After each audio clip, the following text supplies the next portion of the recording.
MotoGP is dying, but why? Today I will give you 3 main reasons and also tell you how Dorna is trying to save it. This is Go Grande.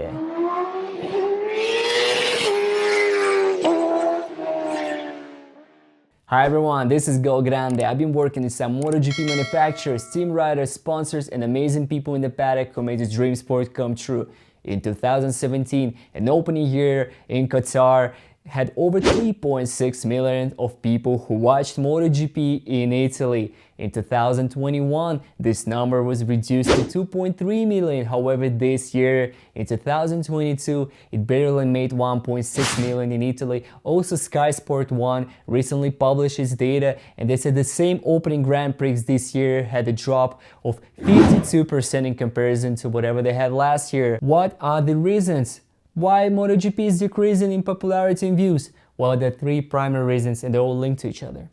Reason number 1, Dorna has adopted a wrong strategy. You guys all heard throughout those years how Dorna wanted to make the sport fair to more riders, how they wanted to bring this gap down between satellite teams and factory teams. They still wanted to keep factory teams winning, but they wanted to see more fake stuff going on in the paddock. So it all started with mandatory implementation of the same ECU by Manetti Marelli. Before that, every single manufacturer had their own system like Honda or Yamaha.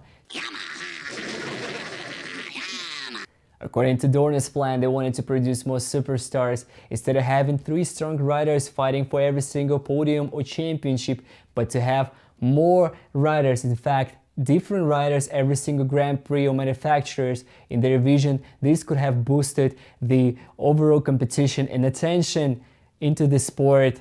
But we see the Google Trends results now and we see how the stats are decreasing. There are numerous reasons why you should not only do this. But of course I get why Dorna will never get those times back, because this would just bring extra cost to the teams. And who's going to be the next one to leave MotoGP?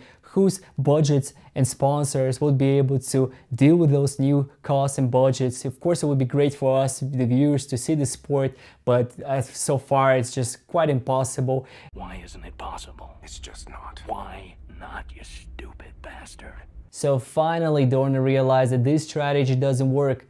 The fans want to see surely fairly competition, surely they like to see new surprising faces on podiums, but most importantly, they want to see superstars, fights. Look at this Google Trend analysis. Now, currently the most popular rider is Valentino Rossi himself, when he's not even being present on the grid this year. And of course, there is a big problem right now that there is absence of Valentino Rossi and Marc Marquez.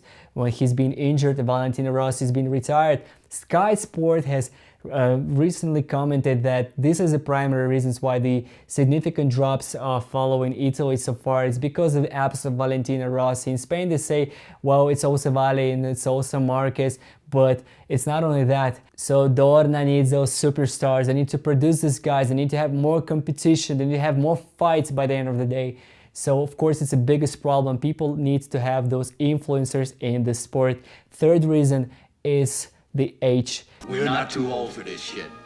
We're not too old for this shit. Say it like you believe it. We're not too old for this shit. The third reason is the average year that is constantly growing every year of the average MotoGP fan. It should be expanding both ways, you know, ideally like have more younger generation and older generation to watch and enjoy MotoGPs, but it's just the motorcycle thing generally. But Formula 1 still manages to have its average fan around 32 years old, and MotoGP fans is just about 34 so far, and the stats are changing, but it's not going so well as it used to. Maybe we should improve our business model. No. Improve our original content? No. So Dorna is left is only one reasonable solution so far to get those views, to get those TV ranks, those Google trades up, and of course it's to create the new superstars, but it takes years.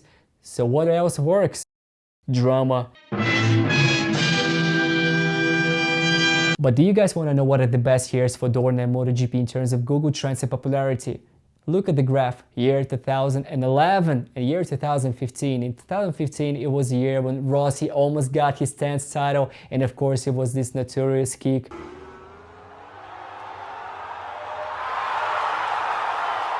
so much drama. It happened in Sepang, and wow, that brought so much attention to the remaining part of the season for MotoGP, and they were doing just great.